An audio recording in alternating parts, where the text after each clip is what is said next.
Not only do I admire you for your work, but you have been a trooper in life because, like myself, you've experienced a lot of loss. Yes. How did you navigate? All right.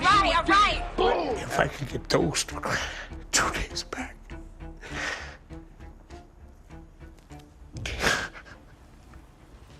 My daughter would be here.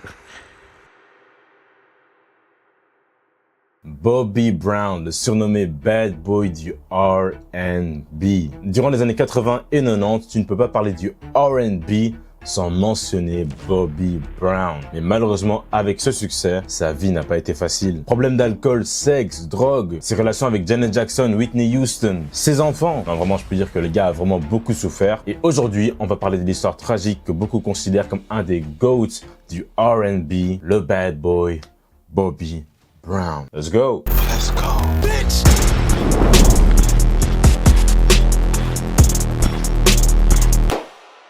Tout commence à Boston, Massachusetts, dans le quartier de Roxbury, qui est vraiment un quartier de noirs, hein. Et c'est dans ce quartier que toute cette merde va commencer. Parce que très jeune, il sera exposé à la drogue et aussi à l'alcool. D'ailleurs, faut aussi savoir que beaucoup de membres de sa famille avaient un problème d'alcool. Très jeune, il va aussi voir sa mère se faire tabasser par des policiers parce qu'elle avait essayé d'intervenir dans l'arrestation de leurs voisins. Après ça, on lui a placé dans un service d'accueil religieux, mais d'après son témoignage, c'était pas un endroit de ouf pour un petit. Et malheureusement, il avait bien raison, puisque un prêtre avait essayé de lui violer.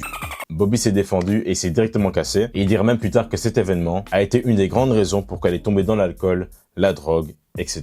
C'est sa grand-mère qui va lui faire écouter de la musique pour la première fois, donc du gospel, du jazz et de l'R&B. Et malheureusement, ce sera une tragédie dans son entourage qui va lui motiver à poursuivre une carrière dans la musique. Puisqu'un beau jour, en 1981, Bobby et son pote Jimmy Flint, que tout le monde appelait Jimbo dans le quartier, ils vont voler un vélo. Après avoir volé le vélo, ils partent à une fête. Et quand ils sont à la fête, ils remarquent que dehors, quelqu'un essaie de voler leur vélo. Jimbo, il sort et il confronte le gars. Et Jimbo se fait poignarder à mort. Cet événement ne marque pas seulement Bobby, mais tout le quartier. En faisant mes recherches, j'étais tombé sur un article où la mère de Jimbo témoigne, et là-dedans, elle dément que cet incident n'était pas un incident racial, parce que oui, les médias l'ont qualifié comme tel. C'était juste deux garçons qui ont eu une dispute. Et elle dit aussi que son fils était aimé par tout le monde dans le quartier. Et ça s'est vu aux funérailles. Il y avait foule de gens, et même la police de Boston l'aimait bien. Ils ont carrément fait une escorte policière jusqu'au cimetière. Après cette tragédie, Bobby s'est dit que ouais, non, je dois quitter ce quartier. Parce que si je ne quitte pas ce quartier, jamais de la vie je verrai mes 18 ans ici sur Terre. Du coup, à 14 ans, il va former le groupe New Edition. Tu sais bien, le groupe qui chante Can You Stand the Rain? Can you stand the rain?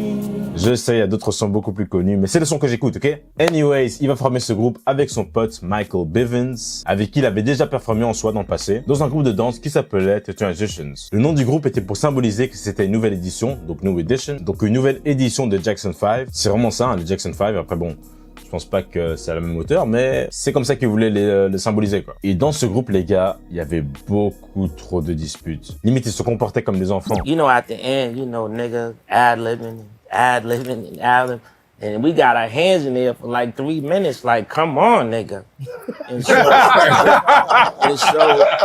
and so, you know, Ralph and Ricky are comedians and shit in real life. They like, yo, the next time we do that shit, we gonna turn around and go into the show. And I'm like, man, we can't do that shit. But he's still doing it, and he looking back at us and shit. And we holding our hand up, right? And then Ron spins around, Rick spins around, Ralph spins around, and I don't.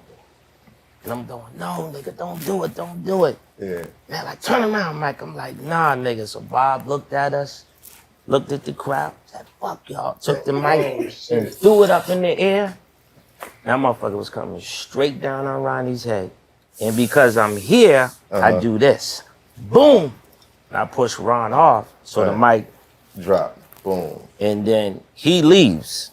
Who? Bob. Bobby. He always breaking out. Et Bobby faisait tout pour avoir l'attention. Tellement que plusieurs fois durant la performance, mais attendez, là, ça c'est par contre vraiment, ça c'est une dinguerie. Le gars, pour attirer l'attention, il faisait quoi les gars? Eh ben le gars ne portait... il portait pas de slip pour que les fans puissent scander et crier son nom. Ouais, c'est comme ça qu'il volait la vedette. Dinguerie comme stratégie en fait. Je sais pas pourquoi, mais ça me fait penser à la vidéo de R. Kelly. Quand il est là devant les fans et il laisse les fans toucher son machin. Ouais, plutôt dingue. Après d'ailleurs, il devient quoi lui? Must confess. So I'm on stage, my rap is about to come and shit. My main shit, I wait all night for this motherfucker. And V come up the ramp and shit with a jacket on and no shirt. Or maybe he had his robe, I gotta remember. Whatever, the nigga was damn near naked. He come up and he waiting and shit. And he do your shit. He start beatboxing and shit. And it was over my shit. Oh man. I was mad than the motherfucker, man. Cause you ain't the one that the only one that didn't turn around. Stay with me. Right. And I'm saying that, yo, nigga, I didn't turn around. So beatboxing. And then I got mad, cause it's like my part goes, then Ron comes, then my part. I ain't even do my second part. I just slammed the mic, boom, and ran around the drum and we ba ba ba ba ba ba ba ba ba. And the crowd looking like, yo, is this a part of the show or some shit? We going and going and going and going. And we fought all the time anyway. I don't know what the fuck we was thinking. And then they sent Bob home. And that's what it was. Après toutes ces conneries, ils l'ont dégagé du groupe. Oui, ils l'ont dégagé du groupe qu'il a formé lui-même, et ça l'a vraiment blessé. Parce que c'est lui qui a créé le groupe. Comme il a dit dans ses propres mots, personne n'avait le droit de lui montrer la porte, quoi. Dès qu'il est parti solo, le gars a eu un succès de fou malade. Il va sortir son premier album, King of Stage, et avec ce projet, on ressent que, bon, certes, il fait du R&B, hein, mais un peu avec cette mentalité de rappeur. En mode, je fais ce que je veux et je m'en fous des autres. Le son ma plus reggae est un exemple parfait qui figurera dans son deuxième album, Don't Be Cruel, où il y a d'ailleurs un son que j'aime beaucoup, Rock With You. I wanna rock with you, baby. All night long. Yo les amis, juste un petit rappel, n'oubliez surtout pas de vous abonner à la chaîne si vous kiffez la vidéo, ça aide vraiment beaucoup. Parce que seulement 5%, seulement 5% des gens qui regardent mes vidéos sont abonnés à la chaîne. Ah, mon Dieu. C'est dire quoi? Donc faisons monter cette stat et yeah, let's go back to the video. Donc avec tout ça, il est tellement vu comme un bad boy. Il reçoit même le nickname Bad Boy Bobby. Et au choc du public, ce bad boy là, eh ben il va sortir avec Janet Jackson. Sans déconner, Janet Jackson. Et là beaucoup se disaient mais or pourquoi sort avec lui? Et devinez qui partageait ce même avis? Joe Jackson, qui ne validait pas du tout leur couple. Et selon Bobby, Joe Jackson est la raison pourquoi leur relation c'est fini. Puisque Janet lui aurait dit que son père lui avait dit qu'elle ne pouvait pas sortir avec un noir. Weird. You were so big, you even dated Janet Jackson. At one point, yes. But how did it make you feel when her dad said she couldn't date a man like you? What you mean by that, Pops? That's what I was thinking. That's what I was thinking. What do you think he meant by that? Because obviously you're in the music. I was the bad boy. I was the bad boy of R&B. I don't fault her. I don't fault anybody. Right. Hey, it was what it was for the time that it was. Right. Et là, Bobby, il est brisé. Il avait un crush de fou sur Janet. Mais, il y a toujours un mais, il va retrouver l'amour chez la légende Whitney Houston, qu'il a rencontré en 89 au Soul Train Awards. Et même là, les gens ne comprenaient pas. Ils se disaient, mais pourquoi est-ce que Whitney va sortir avec ce type, quoi? Il y a Costner juste là, il y a Costner. And a lot of people around the country wondering, why him? We did it! You just never pictured Bobby Brown and Whitney Houston together. Who did? Love is where you find it. It's where you find it. And I found it in him. He was sexy, smooth, a gentleman, and a nice guy. Contrary to popular belief. A very nice guy. Treated me like a lady. Et franchement, waouh, comment ce couple était toxique, les gars. Phew. Drogue, alcool, jalousie, tromperie. Ouais, non, je te jure qu'ils ont vraiment pris le paquet premium, quoi. Et pendant des années, les gens ont dit que c'était la faute de Bobby, que Whitney était tombée dans tout ça, quoi. Et surtout avec cette pancarte de bad boy, ouais, ça l'a pas vraiment aidé non plus. Mais le truc, c'est que, ouais, c'est totalement l'inverse. Bobby avait dit que la première fois qu'il a goûté à la coke, c'était quelques jours avant leur mariage. Et Whitney avait précisé que dès qu'ils vont se marier, ils arrêtent tous ces conneries. Ils vont prendre la vie au sérieux. People said to me, the one thing that they heard over and over again, that you were the one that led Whitney to heavy drug use. That you were the one. It wasn't me. It started her.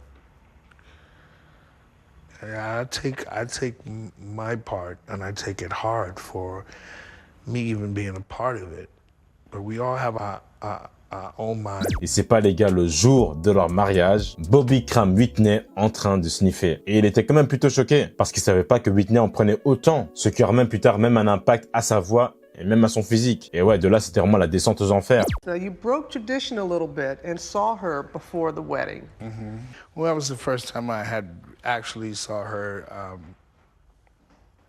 do drugs. Cocaine. Yes, ma'am. Bobby says in his upcoming book, Every Little Step, he found his bride-to-be, quote, hunched over a bureau, snorting a line of coke. He says she offered him a hit, but he didn't indulge at that moment. What went through your mind when you saw that? The drugs wasn't her. She did drugs, but the drugs didn't do her. She knew how to handle herself. It only made me, love and want to protect her more. Après leur voyage de noces, Robin Crawford, qui était une amie très proche du couple, va remarquer plusieurs cicatrices sur le visage de Whitney. Et Whitney va dire qu'elle avait essayé de jeter un verre sur Bobby et que finalement, elle s'est blessée elle-même. Du coup, aux yeux du public, logiquement, Bobby était vu comme quelqu'un d'abusif. Mais Whitney dira plus tard qu'en fait, Bobby n'a jamais levé la main sur elle, mais que c'est elle qui lui frappe. Reports of jealousy, rumors that he hit her, and then his drug use, in and out of rehab, and court, and prison, while she runs to his side. On the way down here, a flight attendant came up to me and said, I'd just like to ask her why she stays with him. Why doesn't she just leave him? I'd like to ask her why she stays with her man. I'd like to know how her utopia is. Then we could talk. Has he ever hit you? No, he's never hit me, no. I've hit him. In anger. They have separated twice, but always come back to each other. And some people have worried that it's because he has a controlling hold on her. Stemming from the days when Houston was under fire from black critics who accused her of selling out, of being too white. Whitney et Bobby, en 93, vont accueillir leur fille Bobby Christina, mais faut savoir que quelques mois plus tôt, Bobby a eu un fils avec Kim Ward, Bobby Brown Jr. Donc ouais, il a eu un fils pendant qu'il était en couple avec Whitney. Yup. En 95, Bobby a failli mourir dans un drive-by shooting. Lui n'a rien eu, mais malheureusement son beau-frère, Stephen Seeley, le mari de sa sœur, est décédé. Et à cause de cette tragédie, sa sœur a arrêté de lui parler. Faudra au moins 20 ans les gars, pour qu'elle puisse lui adresser la parole. Ça arrivait des fois que Bobby Brown était tellement défoncé qu'il pensait que Whitney allait le tuer. C'est une folie. Pendant la réunion de New Edition en 96, tout le monde avait remarqué que Bobby avait changé. Le gars, il était plus le même. Il était tellement fucked up qu'il a dû se retirer du tour parce qu'il avait du mal à respirer. Et ce qui est vraiment triste, c'est que leur fille se retrouve vraiment au milieu de tout ça. Elle voyait ses parents souvent défoncés à son jeune âge. Même s'ils essayaient de cacher ça, c'était limite impossible. Bobby says they would lock themselves in one wing of the house getting high, while daughter Bobby Christina was cared for by nannies. Did you ever do it in front of her? No, never. But she probably had to know. Never. I always made it a point to not let her see me or my wife in that type of situation. I mean, it's hard when you're doing it every day. But the world was beginning to take notice. Après d'avoir été arrêté par la police en 2000, Bobby s'est dit « Ok, c'est bon, j'arrête, c'est bon, j'arrête. Je vais être sobre, straight edge, et je vais reprendre ma santé en main. » Et avec ce changement, pour lui, c'était hyper dur de rester avec Whitney, qui n'avait pas lâché prise. The last few years of our marriage, it was terrible.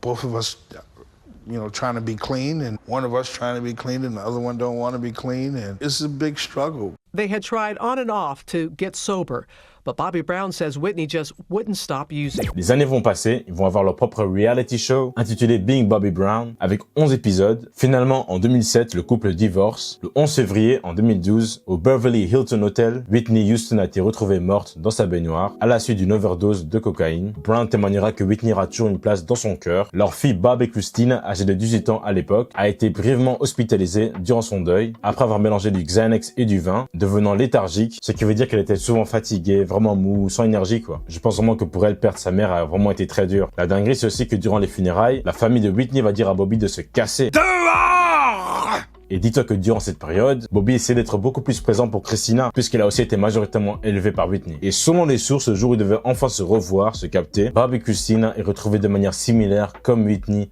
dans sa baignoire, sans signe de vie. Et elle est restée dans un coma artificiel et a ensuite été placée en soins palliatifs. Bobby Brown a partagé que dans un rêve, Whitney est apparue et lui a dit de laisser sa fille partir. Fin juillet 2015, Christina sera enterrée aux côtés de sa mère au New Jersey. You hadn't seen each other in a while because you were a bit estranged. Yeah. You all hugged each other when you saw each other in the restaurant, and it's kind of like old times. That was a special day.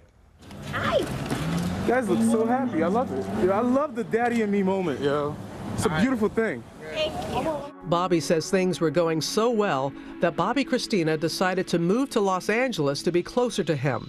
But that move would never happen. 21-year-old female in the bathtub, face down. On January 31st, 2015, just 2 days, he says, before his daughter was to head to L.A., she was found lifeless in a bathtub at her Georgia home. She was found unresponsive. She was rushed to the hospital yesterday. Painfully reminiscent of her mother's death. Reports label Bobby Christina's accident a mystery, but Bobby had his suspicions. It's not a mystery to me. I know exactly what happened to my daughter. The same thing that happened to my daughter is what happened to Whitney. There's only one person that was around both occasions. Bobby Christina lay in a coma. Sadly, she passed away on July 26, 2015. The last thing I told her, I just said, let go. I said, it's okay, you can go with your mom. Daddy will be all right. À cause de ces tragédies, Bobby est retombé dans l'alcool. Suite à cela, il a eu 2 crises cardiaques et s'est inscrit dans un centre de désintoxication pour se reprendre en main. Bobby a toujours dit que le responsable pour la mort de sa fille est Nick Gordon. C'est qui Nick Gordon? Eh bien, c'est un jeune homme reconnu par Whitney et élevé aux côtés de Christina. Après la mort de Whitney, leur relation est devenue romantique. Pour le coup, il a été reconnu responsable du décès de Christina dans une affaire civile, mais il n'a pas été reconnu coupable dans un procès criminel. The Brown family also believed Bobby Christina was being manipulated by another person, Nick Gordon. Gordon was rumored to be Whitney's adopted son. Bobby Christina called him her brother. After Whitney's death, the couple claimed to be much more. I'm married and we're fine. We're really very happy. He is my backbone. There have been no legal documents to prove that the couple ever married. Quelques mois plus tard, en 2020, Nick Gordon est décédé dans une chambre d'hôtel en Floride le 1er janvier après une overdose d'héroïne. Et malheureusement, quelques mois plus tard, Bobby va encore avoir un décès dans sa famille, puisque son fils Bobby Brown Jr. est décédé le 18 novembre en 2020 suite à une overdose d'alcool, de cocaïne et de fentanyl. Je peux dire que heureusement Bobby était bien entouré de sa femme et manager Alicia Brown, avec qui il a eu 3 enfants. Heureusement qu'ils étaient là pour le soutenir, parce que j'imagine même pas ça doit faire quoi mentalement de perdre autant en si peu de temps. Might be tears coming out of my eyes, but I'm very happy right now. I have a beautiful wife, beautiful kids, a beautiful chance to do something else great.